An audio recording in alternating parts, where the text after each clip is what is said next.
Hello friends, mission job में आपका स्वागत है। Test series number 19 Marksman publication अभी चल रहा है फ़िलहाल और 18 वीडियो अपलोड किए जा चुके हैं चैनल पे। आप प्लेलिस्ट में जाके देख सकते हैं। दरोगा मेंस का अलग से प्लेलिस्ट बना हुआ है जिसका लिंक डिस्क्रिप्शन में दिया हुआ है। अभी तक आपने सब्सक्राइब नहीं किया है तो चैनल को सब्सक्राइब कर लें ताकि नए नए वीडियो की जानकारी आपको पहले मिल सके। और लगातार प्रैक्टिस सेट अभी मार्क्समैन चल रहा है, बीच बीच में आपको रुक्मिणी का प्लेटफॉर्म से मिलेगा, उसके बाद आगे देखा जाएगा। तो आज का पहला प्रश्न देखेंगे। पहला प्रश्न कहता है संधियों की रूढ़िजन्य अंतर्राष्ट्रीय विधि का संहिताकरण किया गया है। निम्न में से कौन सा कथन सही है? निम्न में से कौन सा कथन सही है ये देखना है। तो वियना कन्वेंशन 1980 के द्वारा ये आपका सही कथन है। नंबर दूसरा देखेंगे। दूसरा कहता है निम्न में से कौन संयुक्त राष्ट्र का मुख्य अंग नहीं है? तो मानवाधिकार आयोग जो है वो संयुक्त राष्ट्र का मुख्य अंग नहीं है। न्याय परिषद जो है, आर्थिक सामाजिक परिषद है, अंतर्राष्ट्रीय परिषद है, ये सारे मुख्य अंग हैं। मुख्य अंग जान लें संयुक्त राष्ट्र के कौन कौन हैं। महासभा, सुरक्षा परिषद, आर्थिक एवं सामाजिक परिषद, न्यायिकता परिषद, सचिवालय, अंतर्राष्ट्रीय न्यायालय। इस तरह से 6 अंग हैं संयुक्त राष्ट्र के और मानवाधिकार उसमें से नहीं है। क्वेश्चन नंबर 3 हम लोग देख लेंगे। क्वेश्चन नंबर 3 कहता है भारत में राष्ट्रीय मानवाधिकार आयोग की स्थापना कब की गई थी? तो इसका सही जवाब हो जाएगा 12 अक्टूबर 1993 ईस्वी को। 1993 ईस्वी को तो की गई थी, तारीख भी पता रखना है। 12 अक्टूबर 1993 ईस्वी। क्वेश्चन देखिए, यहाँ कहता है फुकन आयोग संबंधित है। तो फुकन आयोग का जो संबंध है वो तहलका रक्षा घोटाला से है और इस आयोग का गठन 2001 में किया गया था, जो कि अपना रिपोर्ट 2005 में सौंपा था। उसके बाद क्वेश्चन नंबर 5 अगर आप देखें, माउंट एवरेस्ट पर चढ़ने वाली पहली महिला। तो माउंट एवरेस्ट पर जो पहली महिला चढ़ी है वो है जुनको तेबई। जुनको तेबई है और यह 2 बार चढ़ी है। एक है बैछेंद्री पाल जो कि पहली भारतीय महिला है, जबकि जुनको तेबई जो है वो भारत की महिला नहीं है। छठा देखें, छठा कहता है विधि दिवस मनाया जाता है। तो विधि दिवस जो मनाया जाता है वो 26 नवंबर को मनाया जाता है। विधि दिवस आप जानते हैं 26 नवंबर को बनकर तैयार हुआ था संविधान और इसीलिए 26 नवंबर को विधि दिवस के रूप में मनाया जाता है। बाकी 28 अक्टूबर को कोई दिवस तो मना नहीं जाता है, लेकिन 2 अक्टूबर को आप जानते होंगे गांधी जयंती है, लाल बहादुर शास्त्री है, अंतर्राष्ट्रीय अहिंसा दिवस भी है इस दिन। 15 अगस्त को आप जानते होंगे, 15 अगस्त इसको बताने की कोई ज़रूरत नहीं है। सातवां कहता है विश्व का प्रथम परखनली शिशु है। विश्व का प्रथम पूछ रहा है, तो 7 का सही जवाब हो जाएगा लूसी ब्राउन। लूसी ब्राउन जो है वो विश्व का प्रथम परखनली शिशु है। 8वां नंबर देख लें। 8वां कहता है उत्तरी ध्रुव में पहुंचने वाला प्रथम भारतीय। तो इसका सही जवाब आप जाने संजय थापर।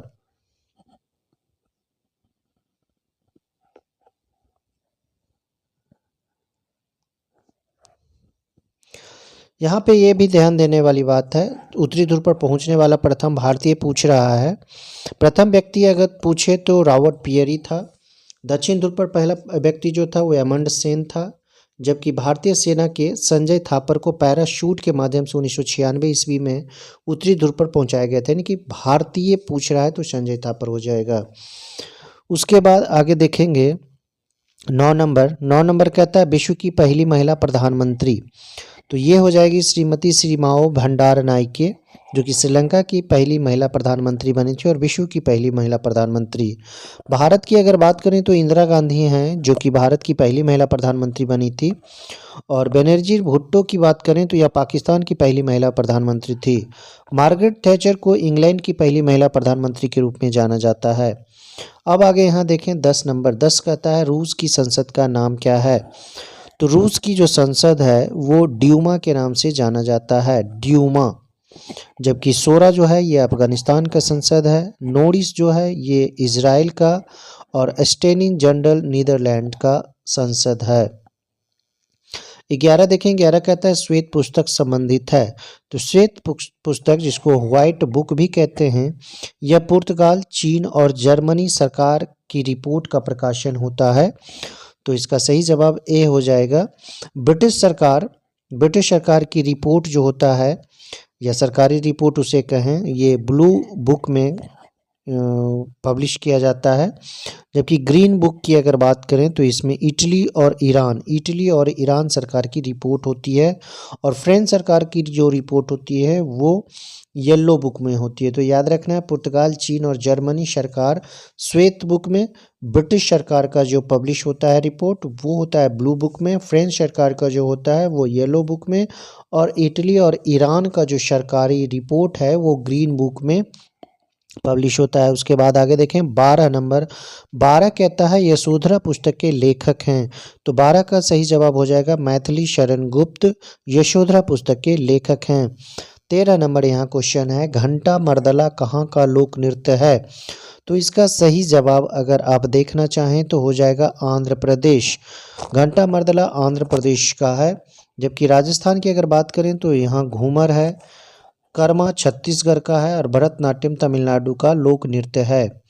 14 नंबर क्वेश्चन है यहाँ पे, निम्नलिखित में किसने अंग्रेजी साहित्यकार के रूप में प्रसिद्धि पाई है। तो ये हैं मुल्कराज आनंद। इनकी पुस्तकें खास करके seven summers, the death of a hero, coolie प्रमुख है। 15 नंबर देखें, बेथलहम कहाँ है। तो यह फिलिस्तीन में है। बेथलहम जो है वो फिलिस्तीन में है, फिलिस्तीन शहर में है। उसके बाद 16 देखें, डिस्कवरी ऑफ इंडिया के लेखक। तो ये तो बहुत आसान है, डिस्कवरी ऑफ इंडिया के लेखक जो हैं वो जवाहरलाल नेहरू हैं। जबकि अगर रविंद्रनाथ टैगोर की बात करें तो इनकी चित्रांगदा, गोरास, गीतांजलि ये प्रमुख पुस्तकें हैं। महात्मा गांधी की पुस्तकें माय एक्सपेरिमेंट विद ट्रूथ बहुत खास है। अरविंद घोष की पुस्तकें देखें, essays on Gita, life divine है। 17 देखें, 17 नंबर क्वेश्चन कहता है सर्वोच्च राष्ट्रीय सम्मान कौन सा है। एकदम आंख बंद करके मारे, भारत रत्न। ये भारत का सर्वोच्च राष्ट्रीय सम्मान है। जो पुरस्कार है यह कला, साहित्य, विज्ञान के क्षेत्र में विशिष्ट सेवा अथवा जन सेवा के लिए प्रदान किया जाता है। उसके बाद का नंबर आता है पद्म विभूषण, उसके बाद पद्मश्री, यानी कि 3 जो उच्च पदम हैं वो भारत रत्न है, उसके बाद पद्म विभूषण है, उसके बाद पद्मश्री है। उसके बाद 18 देखें, 18 का कहता है संभाजी नगर का पुराना नाम। तो इसका सही जवाब हो जाएगा औरंगाबाद। संभाजी नगर का पुराना नाम औरंगाबाद है। पूमा क्या है। पूमा एक अमेरिकन शेर को कहा जाता है, पूमा। उसके बाद 20 नंबर कहता है मिस यूनिवर्स बनने वाली भारत की पहली महिला। तो सुष्मिता सेन है, जो कि 1994 ईस्वी में बनी थी, पहली महिला भारतीय जो मिस यूनिवर्स बनी थी। रीता फाड़िया जो है वो पहली महिला है जो मिस वर्ल्ड का ताज 1966 में जीती थी। रीता फाड़िया याद रखना है। 21 कहता है 2,4-D है एक, यह क्या है, खरपतवार नाशी।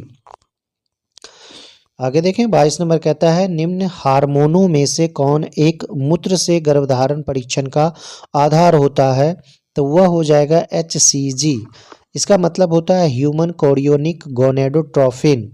ठीक है, इसका स्रवन जो होता है वो प्लेसेंटा से होता है, याद रखना है, बहुत महत्वपूर्ण है। HCG, H मतलब ह्यूमन कोरियोनिक गोनेडोट्रोफिन।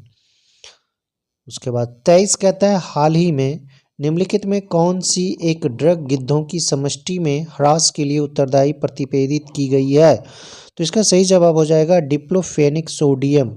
यह एक दर्द निवारक दवा है जो कि ज्वर से पीड़ित पशुओं को लगाई जाती है, और जब पशु मर जाते हैं और अपघटन इसका जो भी जीव करते हैं उस पर यह प्रभाव डालता है। 23 देख लिए। 24 नंबर आप देखें, 24 कहता है बुलेट प्रूफ पदार्थ बनाने में निम्नलिखित में कौन सा एक प्रयोग होता है। तो बुलेट प्रूफ में जो प्रयोग किया जाता है उसे पॉलीकार्बोनेट के नाम से जाना जाता है। पॉलीकार्बोनेट बुलेट प्रूफ पदार्थ को बनाने में किया जाता है। सौर कुकर का जो ढक्कन होता है वो कांच का बनाया होता है, क्यों, क्योंकि कांच सूर्य के प्रकाश को बर्तन के अंदर आने देता है परंतु ऊष्मा विकिरण को बाहर नहीं जाने देता। तो इस तरह से सौर कुकर का जो ढक्कन कांच का होता है वो प्रकाश को अंदर आने के लिए देता है लेकिन ऊष्मा विकिरण को बाहर जाने नहीं देता है। उसके बाद यहाँ पे देख नैनो टेक्नोलॉजी में संरचनाओं के आकार होते हैं। तो यह क्या होते हैं? 10⁻⁻⁹ मीटर।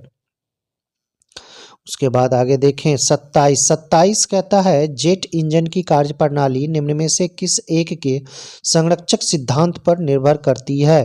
तो 27 का सही जवाब हो जाएगा रेखीय संवेग। रेखीय संवेग जो कि न्यूटन के तीसरे नंबर से संबंधित है। 28 कहता है नेत्रदान में दाता की आंख का कौन सा भाग उपयोग में लाया जाता है? तो दाता जो दान करता है वो कॉर्निया करता है, आंख का कॉर्निया भाग। उसके बाद 29 यहाँ देख लें। 29 कहता है सूची 1 को सूची 2 से मिलान करना है। यह कूट को पदार्थ है और तत्व है। कौन से पदार्थ में कौन सा तत्व पाया जाता है ये बताना है। तो इसका सही जवाब अगर आप देखें तो हीरा में कार्बन पाया जाता है, ये तो ठीक है। संगमरमर में कैल्शियम होता है, ये भी ठीक है। रेत में सिलिकॉन पाया जाता है, ये भी ठीक है। मानिक जो है एल्युमिनियम पाया जाता है। तो इस तरह से आपने देखा, सूची को मिलाया। उसके बाद देखें 30 नंबर। 30 कहता है निम्नलिखित में से किसमें विटामिन सी प्रचुर मात्रा में पाया जाता है? तो उपरोक्त जो ऑप्शंस हैं, ऑप्शंस के अनुसार आंवला हो जाएगा। आंवला में ढेर सारे प्रचुर मात्रा में विटामिन सी मिलता है। उसके बाद नींबू है, संतरा है, अमरूद है, विटामिन सी का बढ़िया स्रोत है ये सब। 31 देखें निम्न में से कौन सा विटामिन जल में घुलनशील होता है? तो जल में जो घुलनशील होता है ये देखना है, और वसा में कौन घुलनशील होता है ये भी देखना है। तो जल में जो घुलनशील होता है वो विटामिन बी और सी है। ध्यान देना है, दो ही विटामिन है बी और सी जो कि जल में घुलनशील है, बाकी वसा में घुलनशील होते हैं ए, डी, ई और के।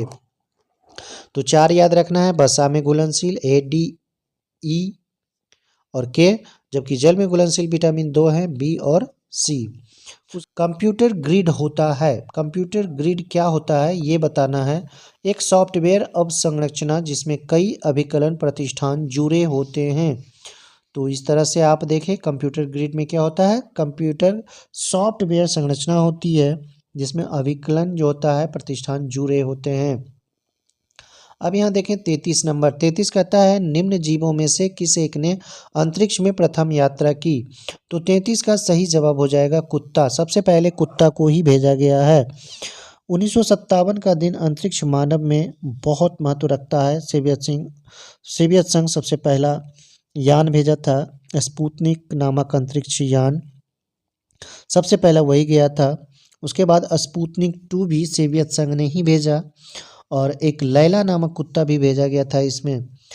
तो इस तरह से सबसे पहला जो जानवर है जो कि अंतरिक्ष में गया है वो कुत्ता गया है, और स्पुतनिक 2 यान का नाम है, और भेजा कौन है तो सोवियत संघ। 3.4 पॉइंट यहाँ पे हैं, इसको याद रखना है। 34 कहता है भारतीय राष्ट्रीय उपग्रह प्रणाली ने सरल बना दिया है। क्या सरल बना दिया है? तो दूर संचार को, दूरदर्शन प्रसारण को, चक्रवाती चेतावनी को, यानी कि उपरोक्त सभी आपका जवाब होगा। 35 देखें टेलीविजन संकेत सामान्यतः एक दूरी आगे प्राप्त नहीं होते हैं क्योंकि, जिसका सही जवाब हो जाएगा 35 का पृथ्वी की वक्रता उत्तरदायी होती है। वक्रता के कारण ही टेलीविजन संकेत एक दूरी के आगे नहीं प्राप्त होते हैं। सभी स्थानों पर दूरी समान नहीं होती है, यही वजह से कुछ स्थानों तक या तो नहीं जा पाते हैं या कम मात्रा में पहुंचते हैं। उसके बाद आगे देखें 36 नंबर। 36 कहता है दूरस्थ, जिसको रिमोट बोलते हैं, नियंत्रण युक्ति में टीवी इत्यादि के लिए होता है। तो किसका प्रयोग किया जाता है? एक छोटा ट्रांसमीटर जो अवरक्त इंफ्रारेड बोला जाता है, इसको संकेत उत्सर्जित करता है, रिमोट कंट्रोल जिसको बोला जाता है। 37 नंबर देखें सूची 1, 2 को मिलान करना है। सूची 1 में है वस्तु और सूची 2 में है उसके आविष्कारक। तो सबसे पहले यहाँ पे देखें टेलीविज़न के आविष्कारक कौन है? तो ये J.L. बेयर्ड है। मोबाइल किन्होंने बनाए हैं? तो ये हो गए जॉन एडवर्ड्स, मोबाइल के आविष्कारक। एटीएम जो है, एटीएम को किसने बनाया है? एटीएम को बनाया है जॉन शेफर्ड बैरन, एक्स किरण को डब्ल्यू रॉन्टिजेन। तो टेलीविज़न जेलबर्ड हो जाएगा, मोबाइल एडवर्ड्स हो जाएगा, एटीएम जो है वो एटीएम जो है जॉन शेफर्ड हो जाएगा, जबकि डब्ल्यू रोएंटजन जो है एक्स किरणों की आविष्कारक हैं। सोनार का उपयोग अधिकतर किया जाता है, तो सोनार का उपयोग कहाँ किया जाता है? नौ संचालकों में सोनार का प्रयोग किया जाता है। उसके बाद 39 देख लें, 39 का आता है गैसोहॉल, गैसोलीन निम्न में से किसका संयोग है? तो यह हो जाता है प्रोपिलीन, प्रोपिलीन गैसोहॉल में गैसोलीन का संयोग है। 40 कहता है एक 80 किलोग्राम का पुरुष, 40 किलोग्राम की महिला, 20 किलोग्राम की लड़की एक साथ आकाश से कूदते हैं, यदि उनके पैराशूट एक जैसे हैं तो पुरुष सर्वप्रथम उतरेगा। 80 किलोग्राम का है, पुरुष सबसे पहले उतरेगा, उसके बाद 40 किलोग्राम का, उसके बाद 20 किलोग्राम की लड़की एक साथ आकाश से कूदते हैं, पुरुष सबसे पहले नीचे उतरेगा। 41 कहता है शाहजहां जो है वो जामा मस्जिद में प्रवेश करता था। जामा मस्जिद कहाँ है ये जान लें, ये लाल किला में है, दिल्ली में जो स्थित है लाल किला उसमें स्थित है, और वह पूर्वी प्रवेश द्वार से अंदर आता था। क्वेश्चंस देख लें, इस तरह के क्वेश्चंस बनते हैं, इस तरह के भी क्वेश्चन बन सकते हैं। आप यहाँ देखें शाहजहां जामा मस्जिद में कैसे प्रवेश करता था, ठीक है। उसके बाद आगे देखें 42 नंबर, 42 कहता है निम्नलिखित में से किस एक को आधुनिक उर्दू शायरी का जनक कहा जाता है? आधुनिक उर्दू शायरी का जनक कहा जाता है, तो ये कौन है? ये वली दक्नी हैं, वली दक्नी आधुनिक उर्दू शायरी के जन्मदाता इन्हें माना जाता है, और इनका पूरा नाम शमसुद्दीन था, ठीक है, शमसुद्दीन। और औरंगाबाद में 1668 में इनका जन्म हुआ था। याद रखना है इस चीज़ को, ज़्यादा इनके बारे में जानकारी नहीं रखना है। उसके जिन अवसरों में किस एक पर जनगण मन पहली बार गाया गया था? ये बेहद आसान है आप लोगों के लिए, आप बनाए होंगे तो बहुत आसान है। 1911 के राष्ट्रीय जो भारतीय राष्ट्रीय कांग्रेस का अधिवेशन हुआ था उसमें गाया गया था। और एक बात और याद रखें, कलकत्ता अधिवेशन में गाया गया था इसे। उसके बाद एक बात और याद रखें, 1912 में तत्वबोधिनी नामक पत्रिका में भारत भाग्य विधाता शीर्षक नाम से जो प्रकाशित हुआ था उसमें भी गुरुदेव कह सकते हैं ने इस गीत का चर्चा किए हैं। उसके बाद the morning song of India के नाम से भी ये लिख चुके हैं। गाने का इसका जो समय है वो 52 सेकंड है। अब 20 सेकंड में इसे शॉर्ट फॉर्म में गा सकते हैं, जिसमें पहला और अंतिम वाक्य गाना होता है। 44 नंबर यहाँ पे देख लें, 44 कहता है ग्राम प्रशासन में स्थानीय उत्तरदायित्व का सिद्धांत निम्न शासकों में से किस एक ने लागू किया है? तो इसका सही जवाब हो जाएगा शेर शाह सूरी ने। शेर शाह सूरी के द्वारा स्थानीय उत्तरदायित्व का सिद्धांत ग्राम प्रशासन में लागू किया गया था। शेर शाह को अकबर का अग्रगामी भी कहा जाता है। 45 देखें, सफदरगंज के पश्चात निम्न में से कौन एक अवध के नवाब बने? सफदरगंज के बाद पूछ रहा है, तो ये हो जाएगा शुजाउद्दौला। शुजाउद्दौला अवध का जो राज्य बना था, स्वतंत्र राज्य बना था अवध, उसका स्थापना जो किया था वो सदात खान था, बुरहान मुल्क जिसे भी बोला जाता है। और यह कब किया था? मोहम्मद शाह रंगीला के शासन अवधि में, ठीक है। सादत खान बुरहान मुल्क के बाद सफदरगंज था, उसके बाद शुजाउद्दौला राजा बना था, अवध के नवाब बना था।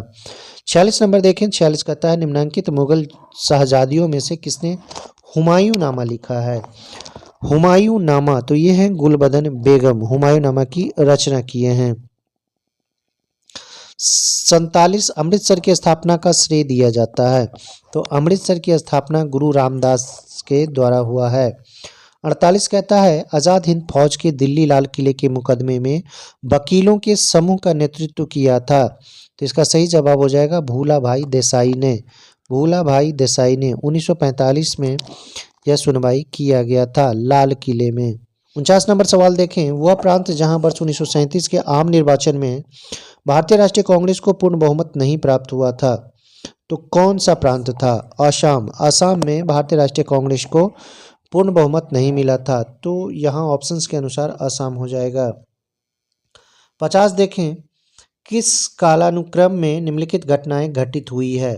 चौरी चौरा घटना, जालियांवाला बाग हत्याकांड, रॉलेट एक्ट और चंपारण सत्याग्रह। तो सबसे पहले इसमें अगर कुछ हुआ है तो चंपारण सत्याग्रह हुआ है 1917 ईस्वी में, यानी कि 4 जिस ऑप्शंस में होंगे ये आपके सही जवाब हो जाएंगे सी। 50 का सी।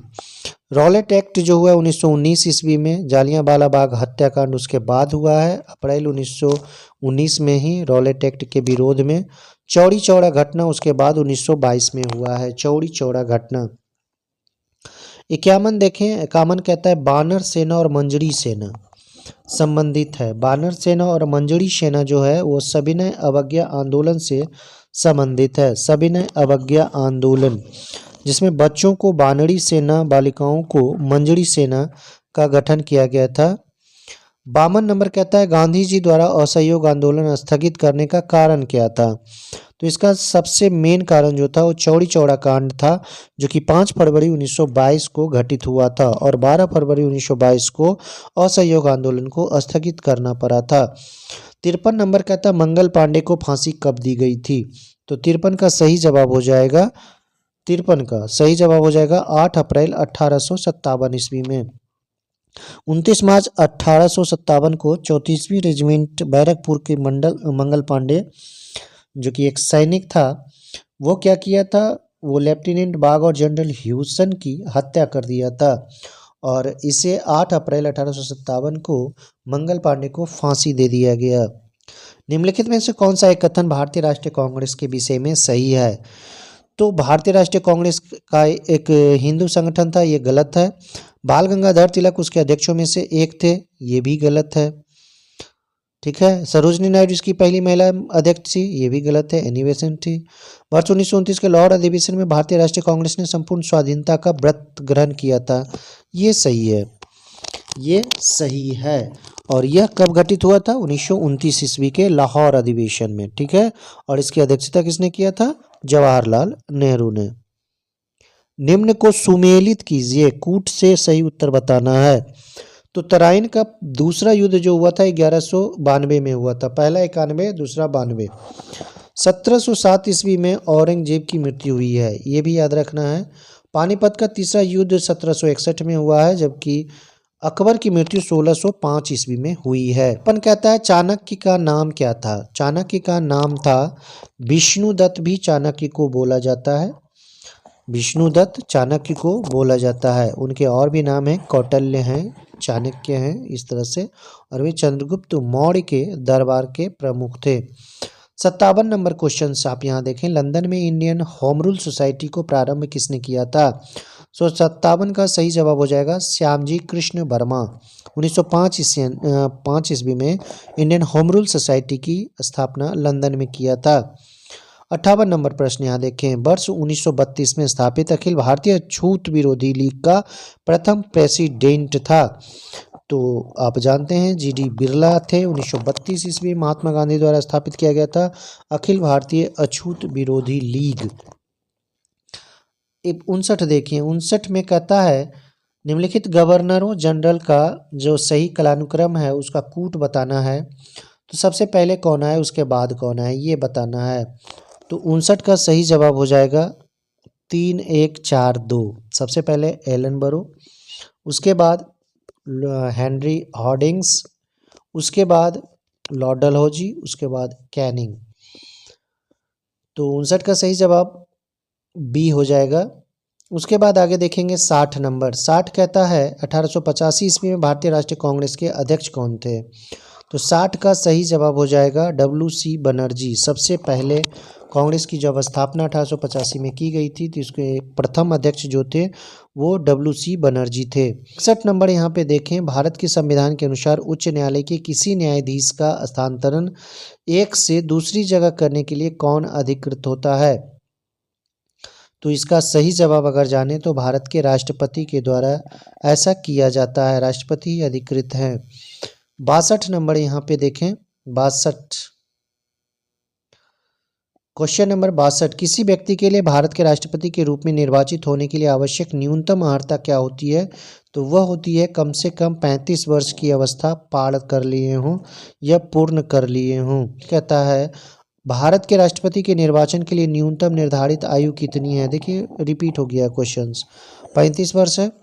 64 कहता है राष्ट्रपति पद के उम्मीदवार को इनमें से किसकी योग्यता का होना आवश्यक है? लोकसभा का सदस्य, संसद का सदस्य, राज्यसभा का सदस्य, विधानसभा का सदस्य। तो इसका सही जवाब हो जाएगा लोकसभा के सदस्य की योग्यता रखता हो। 65 नंबर कहता है भारत के राष्ट्रपति का चुनाव कितने वर्षों के लिए किया जाता है? 5 वर्षों के लिए किया जाता है। 66 कहता है भारत के राष्ट्रपति के बारे में क्या असत्य है? न्यूनतम आयु 35 वर्ष, ये तो सही है। कार्यकाल 8 वर्ष, ये गलत है। त्यागपत्र उपराष्ट्रपति को देता है, ये सही है। महाभियोग से ही हटाया जा सकता है, ये सही है। उसके बाद 67 देखें, 67 कहता है भारत का प्रथम नागरिक किसे कहते हैं? तो ये भारत के राष्ट्रपति को प्रथम नागरिक से नवाजा गया है। दूसरे नंबर पर हैं भारत के उपराष्ट्रपति और तीसरे नंबर पर भारत के प्रधानमंत्री होते हैं। 68 नंबर यहाँ देखें, स्वतंत्र भारत के प्रथम राष्ट्रपति तो डॉक्टर राजेंद्र प्रसाद हैं। डॉक्टर राजेंद्र प्रसाद जो कि 50 से लेके 62 तक ये राष्ट्रपति रहे, 2 बार लगातार। 69 नंबर देखें, 69 कहता है भारत के कौन से राष्ट्रपति निर्विरोध चुने गए हैं?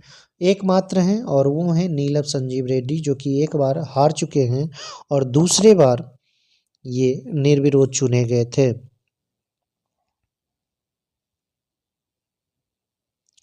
अब आगे देखें 70 नंबर, भारत के द्वितीय राष्ट्रपति कौन थे? तो भारत के जो द्वितीय राष्ट्रपति थे वो एस राधाकृष्णन थे।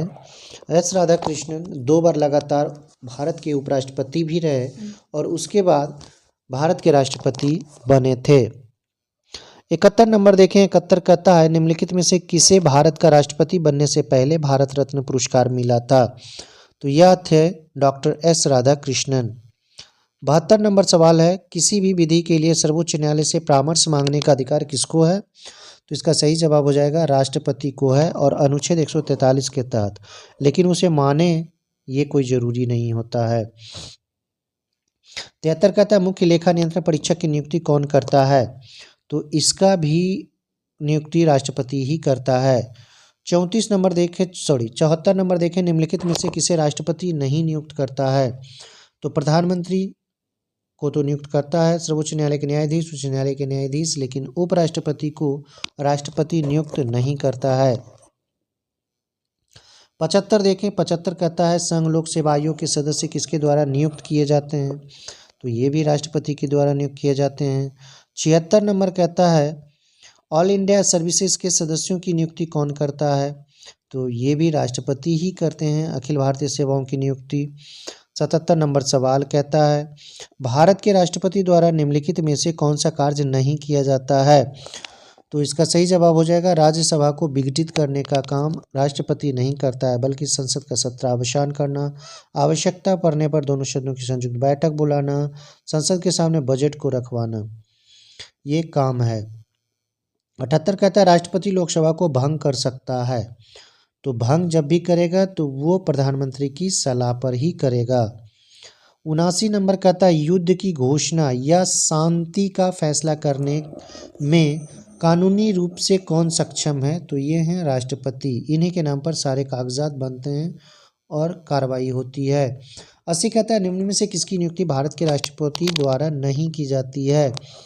तो 80 का सही जवाब हो जाएगा लोकसभा के अध्यक्ष को राष्ट्रपति नियुक्त नहीं करते हैं। उसके बाद वायुसेना, थल सेना, भारत के मुख्य न्यायाधीश को राष्ट्रपति के द्वारा नियुक्त किया जाता है। 81 नंबर कहता है कौन सा बौना ग्रह है? तो बौना ग्रह एरिस है, एरिस बौना ग्रह है। 82 घटकों के बीच गुरुत्वाकर्षण द्वारा भारी मात्रा में एक साथ एकत्र हुए तारों, धूल और गैस को क्या कहते हैं? तो इसको कहा जाता है मंदाकिनी, आकाश गंगा, मंदाकिनी या फिर आकाश गंगा।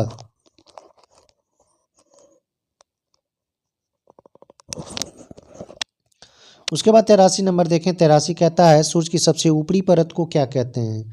सूर्य के ऊपरी परत को, तो इसको क्या बोला जाता है? कोरोना या फिर किरीट। कोरोना या फिर किरीट।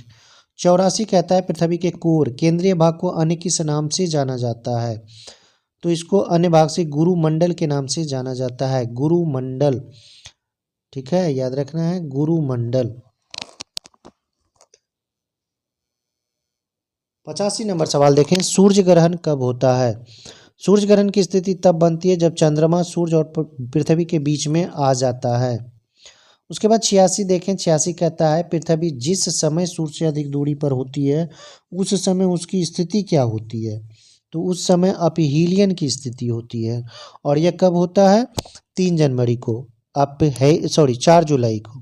अपहीलियन 4 जुलाई को होता है और पेरिहीलियन यानी कि उपसौर यह 3 जनवरी को होता है, सबसे निकट होता है। 87 कहता है तारामंडल सप्तऋषि को पश्चिमी निवासी किस नाम से जानते हैं? तो इसका सही आंसर अगर आप जानें तो ये बिग डीपर के नाम से जाने जाते हैं। Big deeper.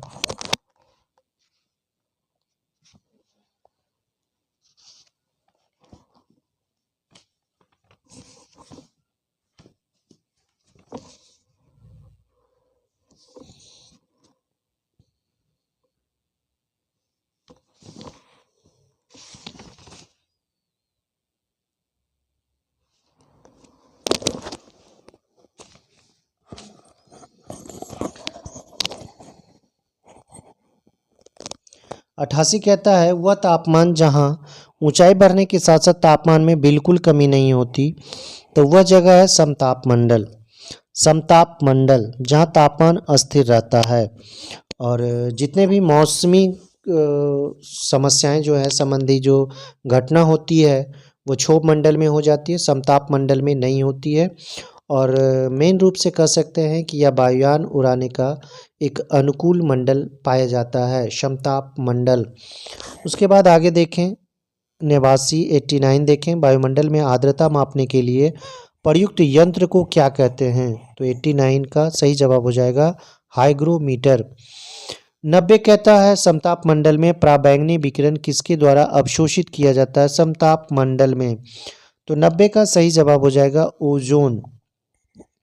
ओजोन जो है ये मेनली रूप से पराबैंगनी विकिरण को अवशोषित करता है।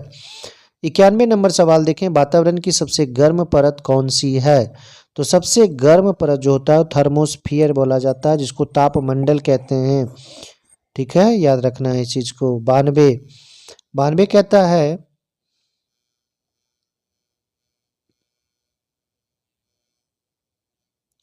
92 कहता है पृथ्वी के वातावरण में सबसे ज़्यादा पाए जाने वाला तत्व कौन सा है? तो पृथ्वी का वातावरण में सबसे अधिक नाइट्रोजन पाया जाता है 78% और 21% ऑक्सीजन। 93 विषुव तब होता है जब सूर्य ऊर्ध्वाधर डैश के ऊपर होता है, तो यह हो जाएगा भूमध्य रेखा के ऊपर जैसे ही सूर्य आता है पहुंचता है या होता है तब विषुव होता है, तब विषुव होता है। तो इस तरह से 93 का सही जवाब हो जाएगा डी। उसके बाद 94 नंबर सवाल देखेंगे। 94 कहता है सूर्य भूमध्य रेखा पर ऊर्ध्वाधर कब चमकता है? तो 94 का सही जवाब हो जाएगा वर्ष में 2 बार ऐसा होता है, 21 मार्च को और 23 सितंबर को विषुव होता है। 95 समान वर्षा वाले स्थानों को मिलाने वाली समरेखाओं को, तो अगर समान वर्षा होता है और ऐसे स्थानों को मिलाया जाता है तो उन रेखाओं को आइसो हाइट के नाम से जाना जाता है, जिसे समवर्षा भी कहते हैं। 96 देखें। सूचना के रूप में दूर संवेदी डाटा दर्शाने का एक सामान्य फॉर्म किस रूप में है? तो इसका सही जवाब हो जाएगा विषयक मानचित्र, थीमेटिक मैप्स। 97 किस नक्शे पर ढाल को दिखाने के लिए खींची गई असंबद्ध रेखाएं क्या कहलाती है? 97 का सही जवाब हो जाएगा हैच्यूर। 98 मैग्नेटिक मेरिडियन क्या है? पृथ्वी के मैग्नेटिक उत्तर और मैग्नेटिक दक्षिण से गुजरने वाला क्षेत्र मैग्नेटिक मेरिडियन कहलाता है। 99 हिमालय पर्वत किस प्रकार के पर्वत का उदाहरण है? तो यह हो जाएगा परतदार पर्वत, हिमालय। 100 और लास्ट, भारत और तुर्किस्तान के बीच जल विभाजक का काम करने वाली पर्वत क्षेत्र रेंज कौन सी है? तो यह हो जाएगा काराकोरम। दोस्तों वीडियो कैसा लगा लाइक और कमेंट जरूर करें। अभी तक आपने सब्सक्राइब नहीं किया है तो चैनल को सब्सक्राइब कर लें। ज़्यादा से ज़्यादा वीडियो को शेयर करें। धन्यवाद।